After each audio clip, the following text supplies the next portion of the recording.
Let me do it one more time. Count me out. Count me in, Jimmy. All right, in 3, 2, 1, action. Welcome to the Uppercut Society. Let's go. Cam, do you want to start and explain a little bit about yourself? Oh, we're just jumping in like that. Okay. Well, my name's Cam. I do all kinds of wrestling stuff. I'm currently doing backstage interviews for a show this weekend, a vlog on my channel. You'll see it. Trent, who are you, bro? What's up with your little face? What are you doing? Cam's calling me by my real name. My stage name is Trey Stone. My Instagram name is Trey Stone. I am Trey Stone on Instagram and Twitter. I'm a musician. I'm also a podcaster, a co-host of a podcast, and just a regular boring guy. I'll pass the baton to you, Jimmy. Okay, Trey Stone. I like your shirt. What's your favorite Misfits song? Saturday night. Yeah. My name's Jimmy. I am 25. I am an old wrestling fan. It's been a while since I've kept up with the current product weekly. I still watch the pay-per-views every now and then. I love music. That's like my favorite thing in the world. And right now, I am in between trying to figure out exactly what I want to do with my life. So we're here. This is things. I didn't know we were getting deep with it. No, he just asked. But I really was going to ask a question, but it has nothing to do with what we're actually talking about tonight. Because he said, never mind. I'm not going to do it. No, it's okay. It's okay. You know, this is the thing. We're just going to talk. What's going on? We're just talking. Yeah, we're He just said talking. something about pay-per-views, and I really wanted to ask him what he felt about my TD. Money in the Bank? I didn't even watch it. Oh, you didn't watch it? No, I have not watched Money in the Bank. Cam, did you watch it? I tried. What is? I don't want to talk about this topic. I don't want to talk negative. I don't want to. No, talk. Say your piece. I didn't watch. I watched the clips they upload on Twitter, and on who are those guys the guys that make the highlights, but they put each key moment of the match in them. That's how I watched it. I want to love it, right? Like, I think that's how we all feel, right? Like, we want to love the show. Yeah. But I just can't. And that's what sucks. Yeah, it's really gone downhill. But I'm gonna keep trying. I'll keep watching. Oh, you guys are there now? Y'all don't even try. Y'all at that point now where you're kind of giving up on it? Jimmy, what show are we watching today? We are watching Raw is War. I don't remember the date. I believe it was season 9, episode 34. Damn, I think that's close. What was the date? August 20th, 2001. It was season 9, episode 34. Whoa. Damn. There you go. If you want to watch on Peacock. Or WWE Network if you're outside of the United States. True. So, Jimmy, our analytical genius here, is also going to be rating each segment and have a show rating at the end. Because somehow he did that without our knowledge, so we're just going to let him do it. It was just something that I did in the moment. I didn't rate every single segment because I felt like some of them weren't worth even writing about. See, I wrote down like every segment. Do you have it all in order? Yeah, it's in order. Alright, well then you can fill in where I didn't put anything. Alright, so get us started then, bro. Alright. So match 1 was... Wait, you're skipping the opening. Oh, the intro. Yeah. You're already fucking up. I didn't write the intro. Okay. The show opens with Steve getting hyped by the boys, right? You know, the alliance is full effect. So, I also read down, talking about our boy earlier, Gregory Helms is dressed with the most drip I've ever seen in my life. He has the loose jeans, the loose Green Lantern shirt. Drip, absolute, nothing like it. Steve's talking about leading by example, you know, pushing the charge. And then I look in the background, and this is where I just lost my mind. Taz was too short to be in he was standing on the frame. chair. So he's standing on the couch. Yeah. I couldn't stop looking at it. And then that dude, this is one of my favorite intros for Raw. I don't know how you guys feel about it, but like the theme song, the intro, everything was so good. Even my fiance said the intro was way too cool, especially for the time. So I don't know how you guys feel about the intro, but I loved think it. it's good, but I don't think it's top 3. It's not a top 3. For Raw specifically. Yeah, it's not top 3 for Raw. No.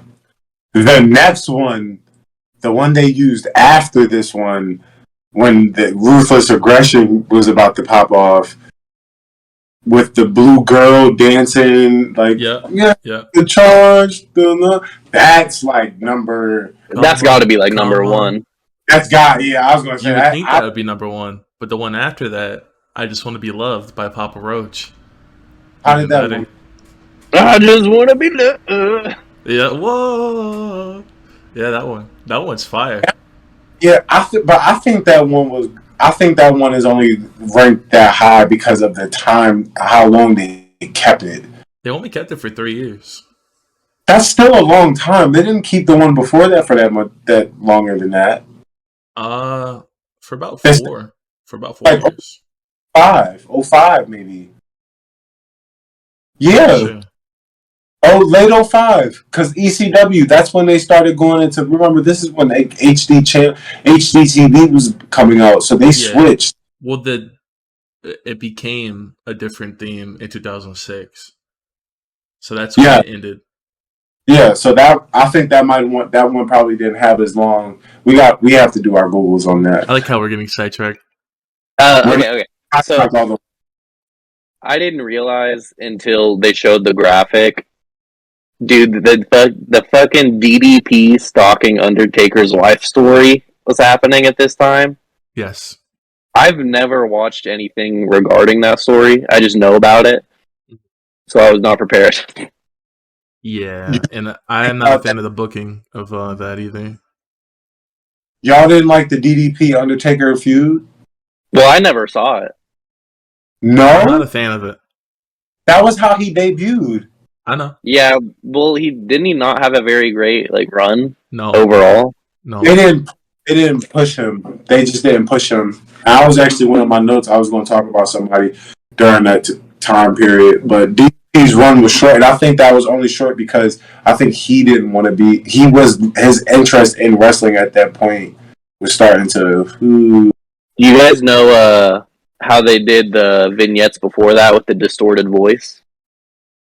Yeah, yes. When it was before he showed his face. Did you know that the voice is actually Vince McMahon? Really? Mm-hmm. Back for the future. Oh my God! You can't just say that. What did he say? He said he was practicing for the future. Oh my gosh. Anyways, you know what? Sidetrack. Back to the show. Jimmy, talk about the first match that you wrote about. Okay, the first match was a 3-on-3 women's tag team. So a 6-woman tag. And my biggest gripe with the match is the same gripe I have with all the matches on this show, is they're all too short. Yeah. I know that you talked about Molly Holly being the star of the match, which she was. She did majority of the work. But my biggest takeaway from the match is when this aired, I was only 4. So I don't retain a lot from that age. Obviously, most people don't. But how over Jacqueline was during that time is crazy to me. Everything she did, she got a little pop. Where if only she had gotten that push during that time, I feel like she could have been the top woman maybe in the company. Because during that time, Lita was definitely like the main draw of the women's division. But I feel like if they give Jacqueline the right story, she could have been the main star of the division during that time. That was my biggest takeaway from the match. Just how everything she did, she had the crowd behind her. This is off topic, but on topic. I don't know if it was just me, but Jacqueline's kick pads looked so big that whole time. Like, dude, it looked like she was wearing John Morrison type boots because of how thick her kick pads were. And I was distracted the whole match, so I barely watched it because I kept looking at her kick pads. It was it was pretty uneventful match. It's funny you brought up her kick pads because I literally wrote down, like, I don't know why, just as a random thought, how evolved the attires. My fiance said the same thing. Have evolved from then till now. Stacy Keibler looked like she just left Planet Fitness. That's literally what my fiance said. She didn't even look like she was prepared for a wrestling match. She looked like she was prepared to go for a jog. And then now you look at like people like Bianca who make she makes costumes for not just her but like people around her, like evolve. And I think that's only because at that time they were divas. Like this was like Playboy, like Hustler magazine era, like versus now they're like actual like athletes, professional wrestlers. They're people look at their whole role differently than how it was then. I agree with that. That was something that I actually touched on not that long ago with Cameron. Was the match felt like a woman's match, not a divas match. Yeah. I won't lie off after 5 minutes. I didn't write any notes for the match because I was just not entertained. I was just like, do I have to watch this? They had a lot of talented people in the ring. They didn't give them any time, and they kind of just threw them at each other. And that's sort of the problem with the product right now. See, see that word. We have to lightly use that word talent because who was in the match? It was Tori, Stacy, Lita, Jacqueline, and who else? Ivory Holly, Ivory. Okay, maybe that match was stacked. That match was kind of stacked. The match was kind of stacked. Yeah, besides Stacy Keibler though, because Stacy Keibler played her part. That she was. Hey, wrestler. You need to stop disrespecting the Duchess of Dudleyville, okay, bro? I won't have it. No, we love Stacy Keibler around here. She was not a great wrestler. This is a SmackDown versus Raw household, okay? You don't disrespect Stacy Keibler is she's not a great wrestler. That's not why she was shined. It was the era. It was the time. She was a beautiful woman. She was just a beautiful woman, but she might have been the reason why I went into puberty so early. So I'm not disrespecting her by any means. That's fair. That's fair. Yeah. Her and Candice. Anyways, I think she played her role phenomenally. So Bubba Dudley says Test can team with them anytime. Oh, my rating for that match. Oh my god. My rating for the match. I gave it a 5 out of 10. I didn't think it was good, but I didn't think it was bad. It was pretty in the middle. Okay. 5 out of 10 so far. 5 out of 10. So Stephanie comes in and wants privacy with Test. I guess they broke up was what was going on. But Stephanie's wanting Test to help the Alliance. I kind of blacked out, honestly, but Test says, "You're not a witch, you're a bitch." And that's all I wrote down for that segment. Okay, so for this segment... What? Nothing. I was just thinking about your segments. Yeah, alright, so I broke this up into 2 parts because it was really 2 different things conjoined. So they teased a team-up of the Dudley Bros and Test, and I was not a fan of that at all. I don't like that they even hinted at it. I think the synergy of the team would be horrible. You don't like the Testicle Boys? No, I love the Dudleys. I'm not big on Test. Boys. I'm not big on Test. Testicles, bro. Oh my god. That's his full name. Didn't you hear Jericho or whatever? Yeah, I did. Well, I think he said for Test, you don't have any testicles or something like that. It was along those lines.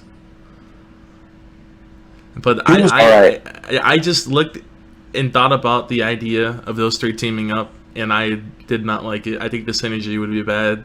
I don't think they would work well together. I don't think they would look well together. So the idea of Test and the Dudleys teaming up got a 2 out of 10 for me. That was a hard pass.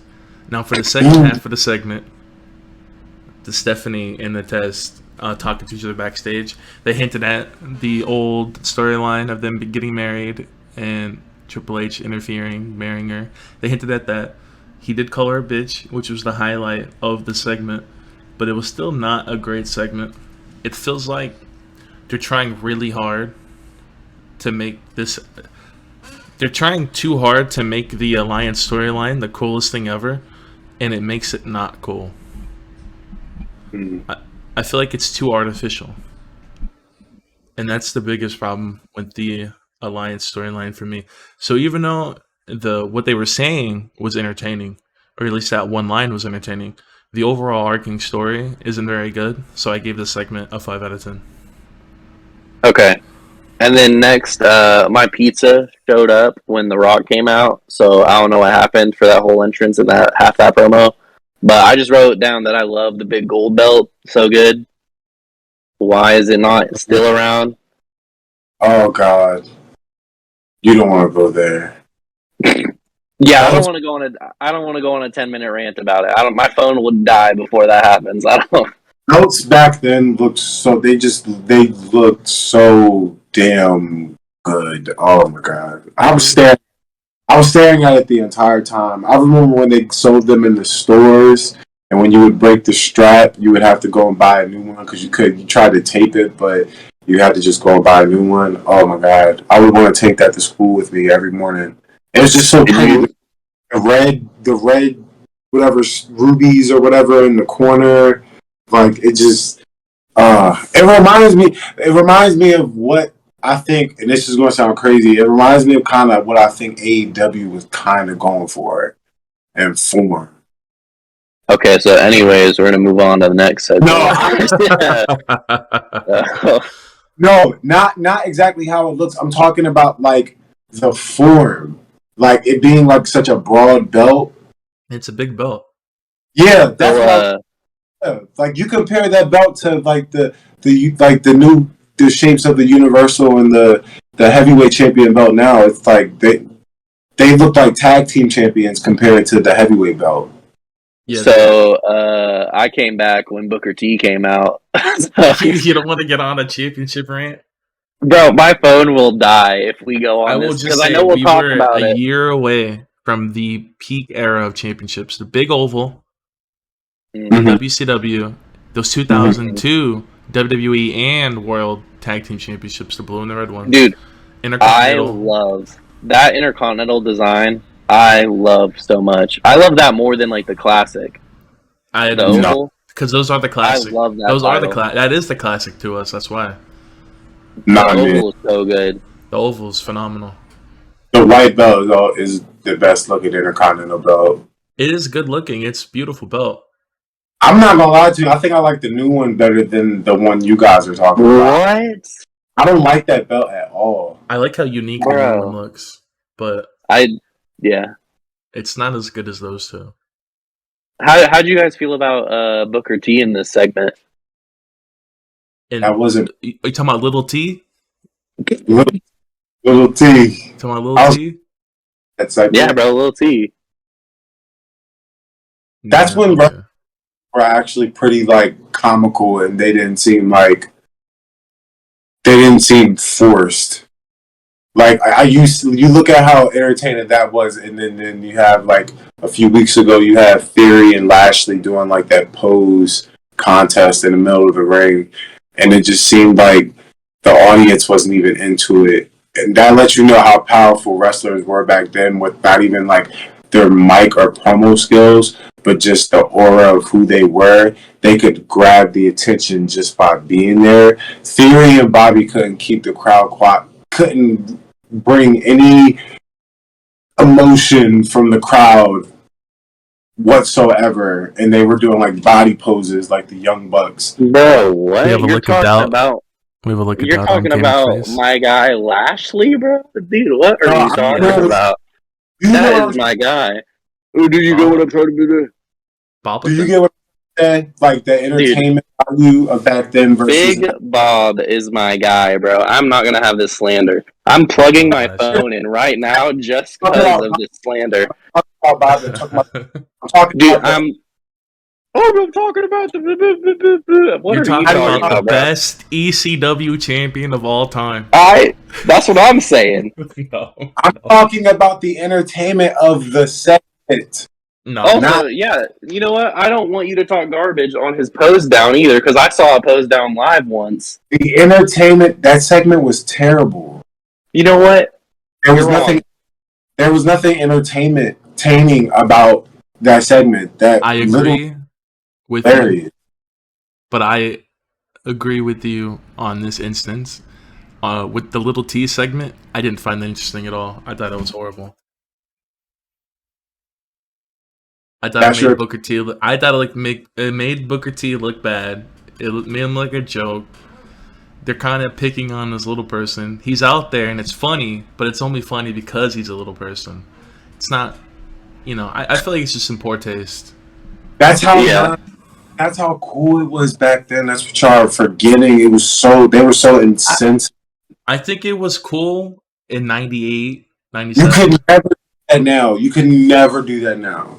But they kept doing it. They Yeah, they keep throughout the doing it. years they've done it multiple times. I'm saying now. When's the last time you seen a Hornswoggle segment or Well, something he's like fired. He's not no, employed. specifically Hornswoggle? I'm saying when's the last time you seen a little man segment? I feel like not that long ago, The but I tiny just TLC, can't I think of remember it. that. Or the mini, Yeah, the WLC. The WLC. WLC, bro. That's like almost 10 years ago. That was 2016, I mean, maybe that's less than I remember. 2015. That was Alright, because that's a long. I would say now it's gotten worse. It's gotten That's worse. My favorite. Nah, That's dude. what. I didn't you just release a music video? That's my favorite little person segment. That's what it is. Who? You. Wow. Anyway, edit this out, Jimmy. So Nah, you hear what I'm trying to say? The Yeah, sensitivity the of the product has gotten worse over time. That's not yeah. really a secret. This So is the thing. What they did in the 90s wouldn't work now either because it's not funny anymore. no, it wouldn't be. And it wasn't funny in 2001. It was funny in 2000. It was funny in 97, 98. But in 2001, the Vince Russo antics are kind of played out. So doing like the cheap comedy, the cheap comic pop doesn't work for me. Not in that era. The Rock Yeah. but you with the know big what? gold, fantastic. Looked good with it. Lil T killed that Spinaroonie though. He really did. He hit it. I thought he was just going to jump on his back and try to swing. I didn't know he was actually going to land that. That was pretty funny. I That segment gave was great. this segment, the Spinaroonie and all, a 3 out of 10. Mm. Now, when Lance Storm entered the picture, I feel in like you're my not eyes, judging this right. what do you mean? What do you want me to give it a high I feel score? like no, I just feel like if that all like including Lance Storm, that's all one rating. Like that's all one segment.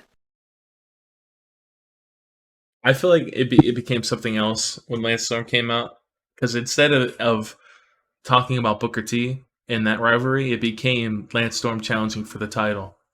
So it was between Lance and The Rock. It wasn't about Booker T anymore. So to me, the dynamic of it changed. I feel like it's its own thing. Because Lance wasn't out there defending Booker T. He was out there challenging for the title for himself. Can we just acknowledge how Lance had on Nikes without the kick pads covering them? Badass it looked. I thought that was great. I was like, oh, back in the day when they didn't care about sponsorships. Oof. That's true. I think They really Lance kicking Little T was the funniest part of the segment. Dude, that was so out of pocket. It was very out of pocket.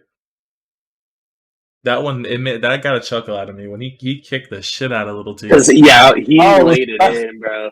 I was like, what are you guys talking about? Were you talking about when he left the ring? Yeah, that was funny. That was very funny. The way he jumped out the ring like he was really scared of the Robert. Another underutilized superstar in WWE, might I add.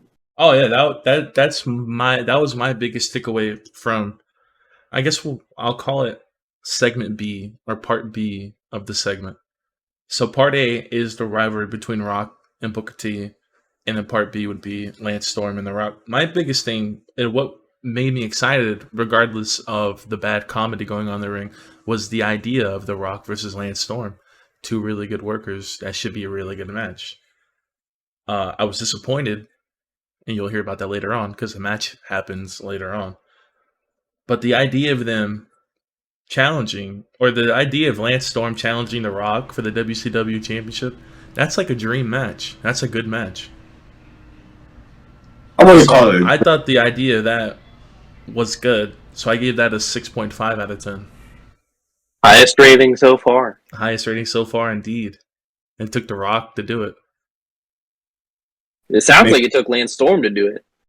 Yeah. It's just the idea of them two in the ring together. That's not exactly what I would call a dream match, though. It's a good match, but I don't think I would call it a dream match. I like Lance Storm. I think he was underutilized. No, I'm not saying for The Rock. I'm not saying Lance. I'm saying The Rock. That wasn't like The Rock was great during that time period. Don't get me wrong, but I'm saying stylistically, like Lance was light years ahead of The Rock at that time. Oh, as a technician, yeah.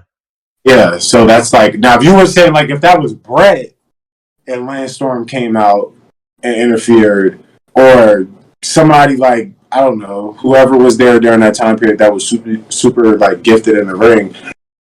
That's a dream match, but The Rock, he wasn't really. If you really think about it, nobody really looked at Rock like that. They just looked at him as a super entertaining guy. I think The Rock was a good worker.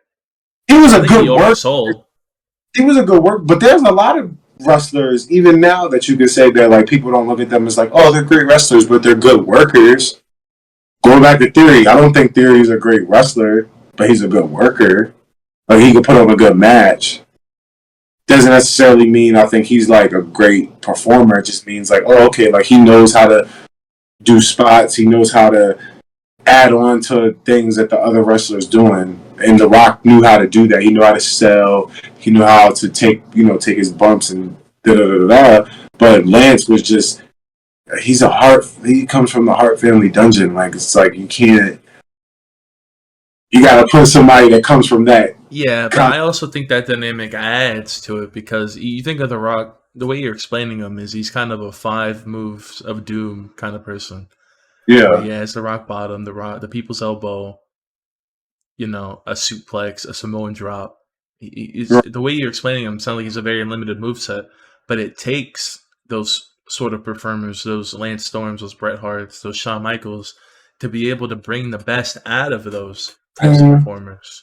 You think of what's John Cena's best match against CM Punk, one of the best technical wrestlers of all time. What's another one of his best matches? WrestleMania 23 against Shawn Michaels, the best of all time. So when you take those limited wrestlers that are good in the ring, they're not technically sound wrestlers. Their best matches always come from the technically sound person that they're working with. Yeah, but you said dream match. I think that's a dream match, yeah. Well, for me personally, that would be, you give Lance Storm and The Rock 20 minutes, I'm sure they'll have a barn burner. I'm going to agree with you, but I'm going to disagree. The only reason why I'm saying I agree with you is because I'm now thinking about it, that match kind of reminds me of what Cesaro... That match probably would have been what Cesaro and Cena was. It might have been what Cesaro and The Rock was. Oh, no, Cesaro and Roman Reigns, excuse me. Because Roman Reigns and The Rock are very similar in terms of like where their stature in the company. Talking about though, right? Yes. The U.S. Open title? Yeah. That was a great match for Cena. That was a good match for Cena. Cena's match against Owens, too, in the U.S. Open. That was a great match for Cena, too. And I'm not going to lie. I think I might put that Cesaro match over the Punk one. I just watched both of them last week. Well, what Punk match exactly? Money in the Bank. What about the Raw one? Technically from Cena. The Raw match might even be better than the Money in the Bank one that they had. That's what I said. No, you said the Money in the Bank match. No. Cesaro's match with Cena was better than his match with the Money in the Bank. Yeah, I'm saying like CM Punk's match with John Cena on Raw for the number one contendership against The Rock. After CM Punk finally lost the championship after the Summer of Punk to The Rock at Royal Rumble. Him and Cena had a 1-on-1 on Raw, and that match was even better than the Money in the Bank match. Absolutely, I agree. That was a match that Cena hit a fucking Hurricanrana. Yeah, I agree. And Punk did a pile driver. Yeah, it was very controversial. I think that match would be better than the Cesaro and Cena match. I think that was Cena's probably best match. That or the Michaels match at 23. I'm not mad at that. I agree with you, but I disagree. Like I said, like the Lance, maybe I'm just going based off of name value, but I guess in the aspect of like him, The Rock being like who he is, and Lance Storm being as talented as he is, I guess you could push a dream match out of that. But I'm saying during that time period, if you looked at that match, you probably would have just been like, "Oh, that's cool."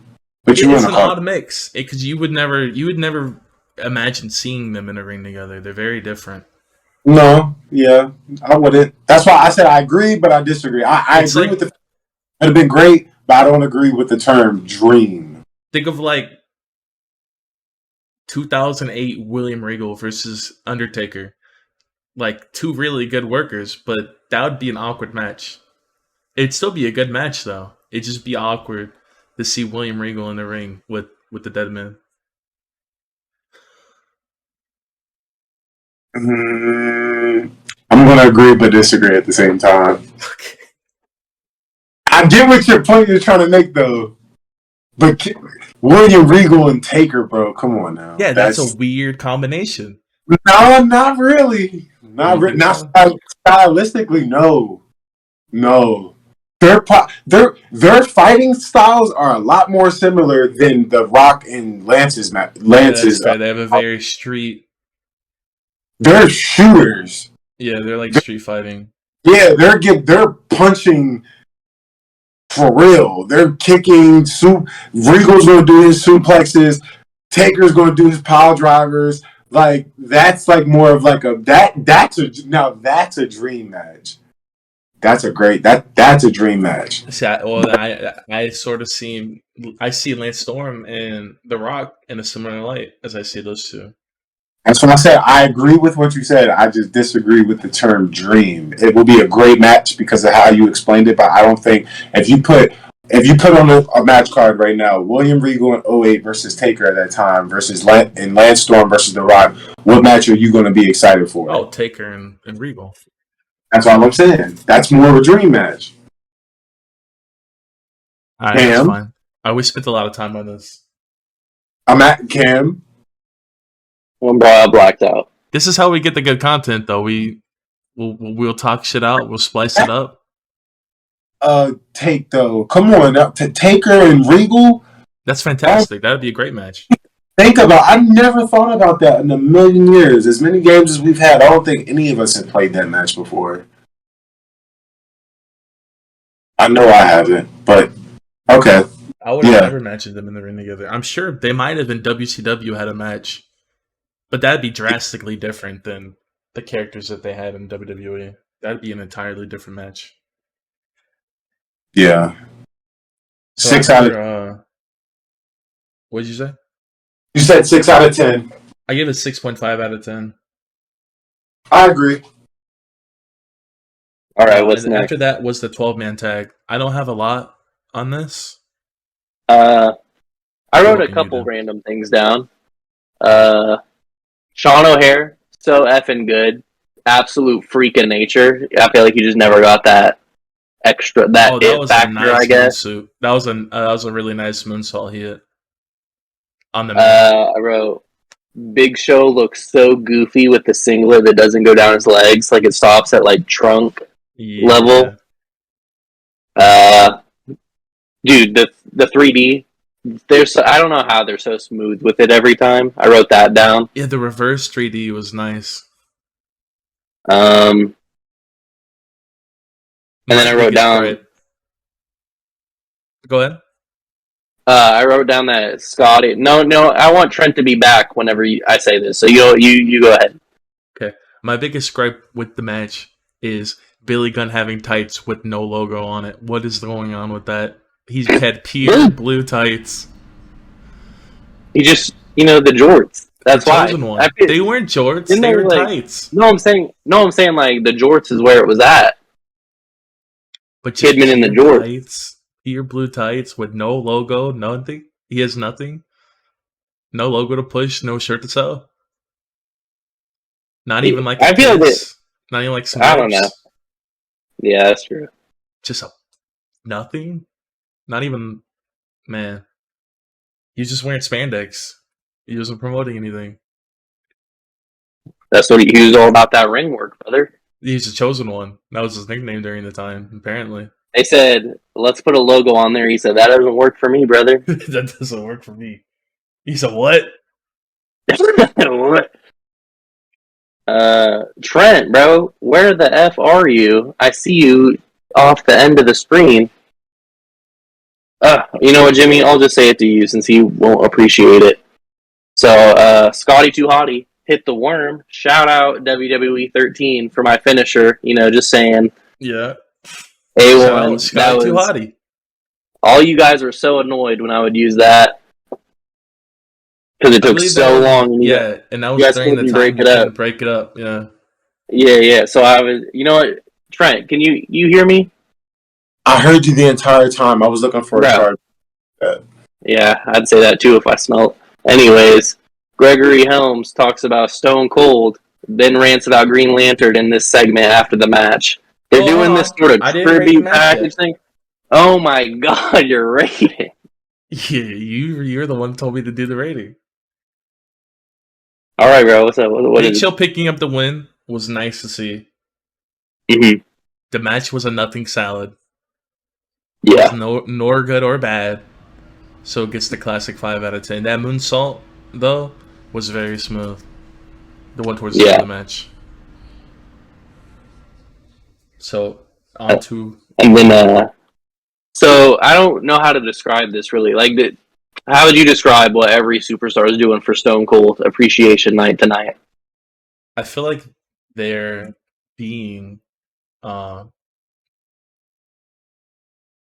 overly expressive versions of themselves. They're being kind of... Greg became this ultra nerd comic book. I love comic books. Which he is, but you didn't see that on a weekly basis. He didn't talk about the Green Lantern beforehand.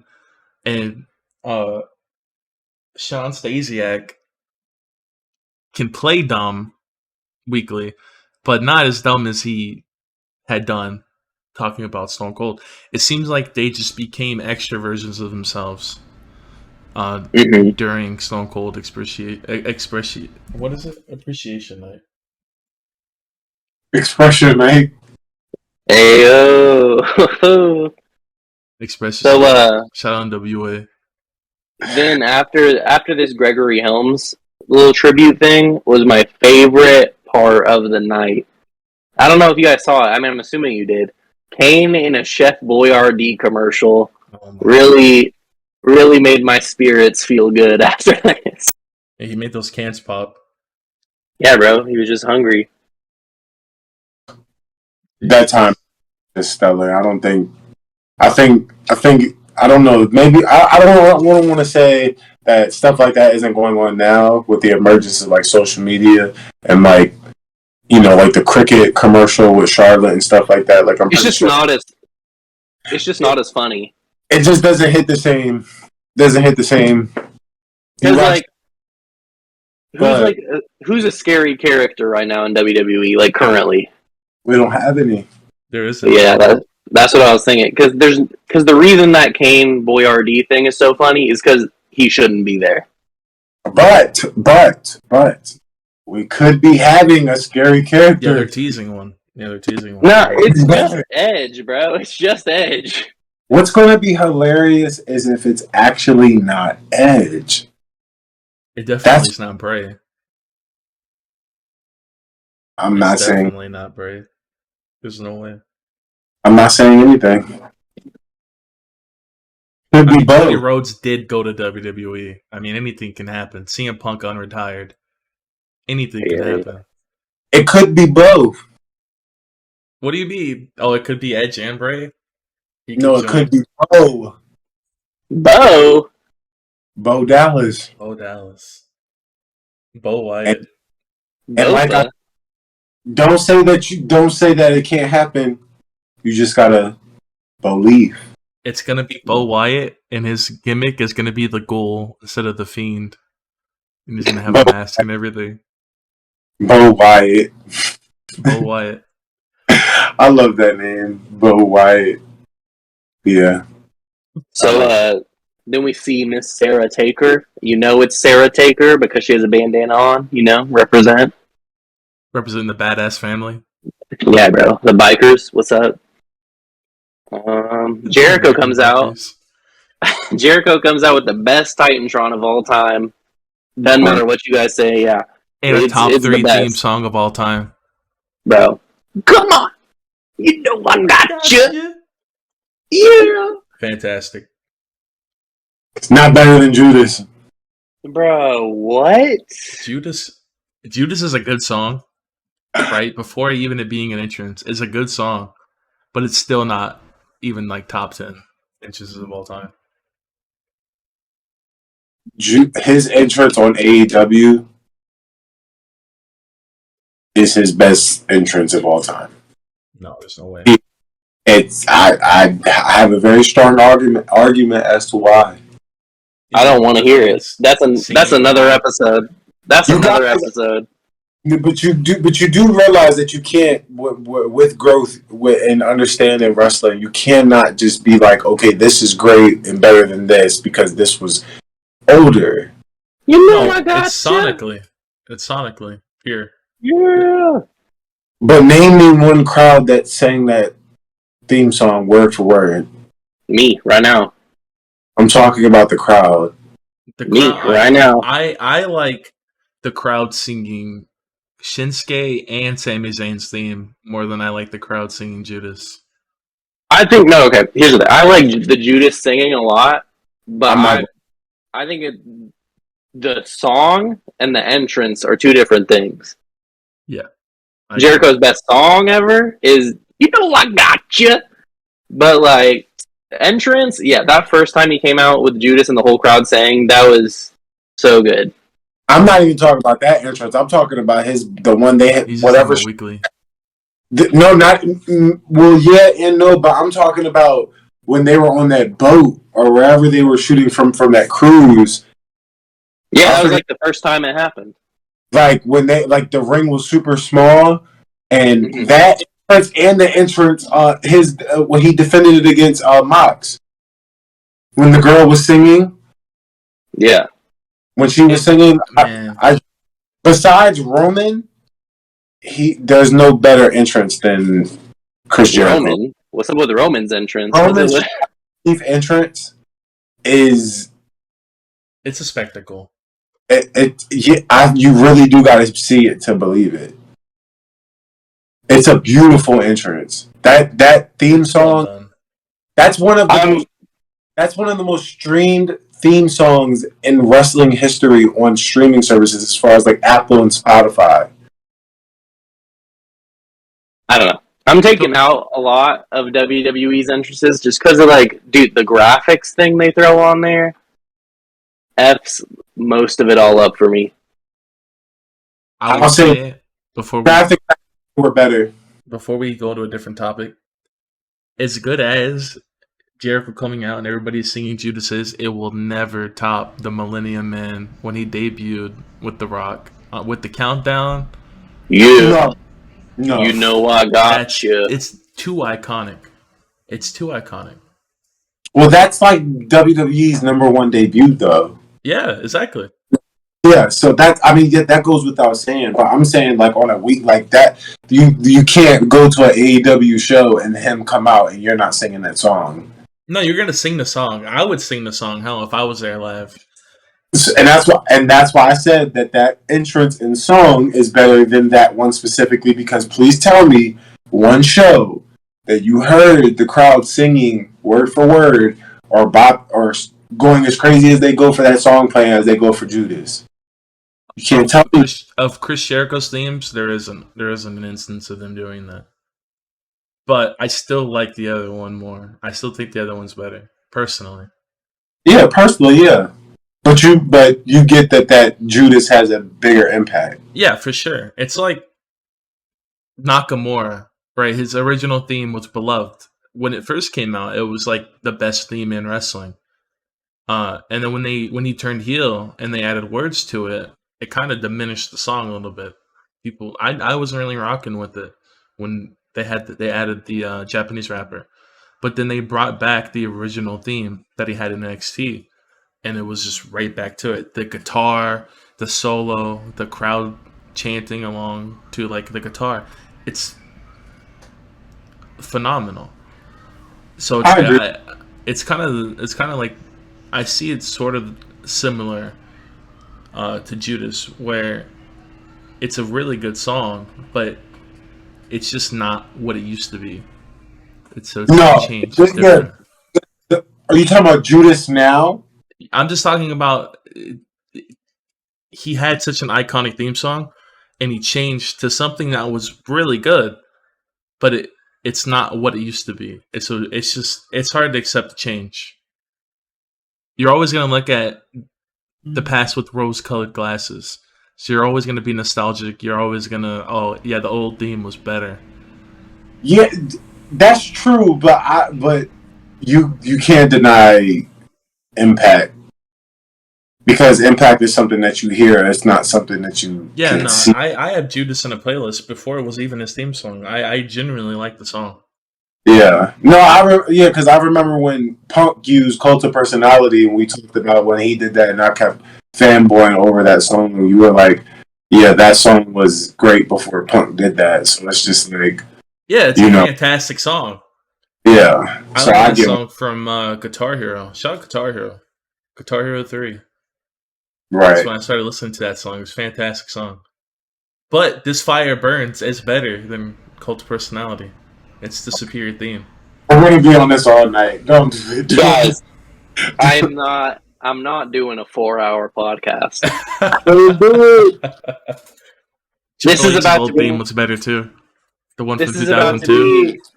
We're at the point where this is going to be cut up into different small videos uploaded. Hey, whatever works. As long as we're having a good time. Is everybody having a good time? Yes, I am. But I do have to walk my pup soon because my girlfriend will be home soon from work. Alright, let's just try to speed run this. We've been through so much. Okay, Y2J and Test is where we were. Testicles, what's up? Test beats his cheeks for a long time. Jericho comes back with the lion salt. Stephanie F's it all up. Yes. Name one person who delivers a big boot like Test. I'll wait. Thanks. A big move like Test? Big boot. A big boot. Hulk Hogan. Name one person that delivers a big boot better than Test. I'll wait. Hulk Hogan. Name one person that names a big Yeah, I don't even like Hulk Hogan. I am on the Hulk Hogan hate wagon. But he could throw what about a big boot. Edge does a pretty good big boot too. Very underrated. His was underrated. That's a good one. That's because he wasn't big. He's 6'8". He's not as big as Test. No, Test is like 6'10". He's not as big as Kane. He's not as big as like Taker. 6'11". Kane's like 6'11". Taker's actually kind of short. Taker's like 6'10" now. Well, now he's like 6'8", 6'9" because of surgery and age. He's shrunk. Yeah. But Taker at his peak, he was only like 6'10".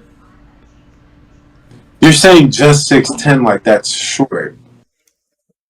Alright. I have a habit of doing that. Yeah, 6'10" is fucking huge. What I'm the fuck? 6'3". So it's tall, but he wouldn't even be able to walk in my... I barely can walk in my house. My perception of height is misconstrued because I'm a tall person. Alright. Okay. He's taking the reins. Okay, guys. Come on now. So, Jericho tries to beat up Stephanie. Yeah, he chokes her. But it caused the distraction. Test wins. Yes. Jimmy, how you feeling about it? I'm speaking through this. The match started really good. Hot start. I like the start. Quick pace. Every match started quick tonight, which I understand because I don't think a match went over 5 minutes. Not a single one. It's a good start. I like that Stephanie got involved. I didn't like that Rhino got involved. I feel like that was like overbooking. You're trying to get too many people involved. I feel like Stephanie and Tess are out there representing the Alliance. That's the main storyline. You don't need to add Rhino into that. It could have been a post-match beatdown. I feel like Stephanie should have interfered. Tess should have won. The booking was right. It was just overdone. I think that's the problem of the time. Was everything was booked well, it just wasn't done well.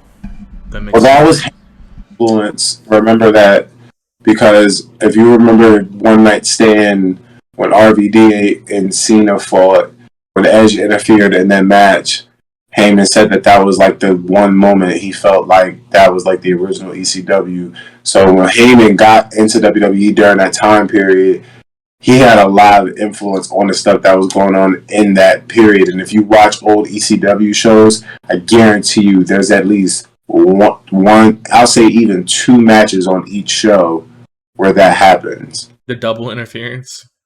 Yeah. So I feel like that's a product of WCW. Let me think about how much interference has happened on Raw or Raw AEW. Like, it happens, but like ECW's matches never stayed like amongst the people that were actually involved in the match. Yeah, that's true. Well, the worst offender is TNA. Oh my god. That's it'd be a one-on-one and it would end with 8 people in the ring, like every match. So you gotta look at it from that standpoint. Like during that time period, Vince was probably very receptive to taking Paul Heyman's advice, because he probably looked at Paul like, regardless if I bought your shit or not, it worked. So what are you doing? Like, what were you doing that worked? And he was probably just like taking in all those creative things that Paul was giving. And you can tell, you can watch that show and be like, yeah, it has a lot of ECW kind of feel to it. But that's because of Paul. Yeah. And well, in the general direction, it was supposed to be all 3 shows kind of combined. It was supposed to feel like WWE, WCW, and ECW all at once. Right. So that match, again, not good nor bad, but I will give it a 6 out of 10. I think it was better. It was more good than it was bad. It was about average, though. It wasn't anything to write home about. Mm-hmm.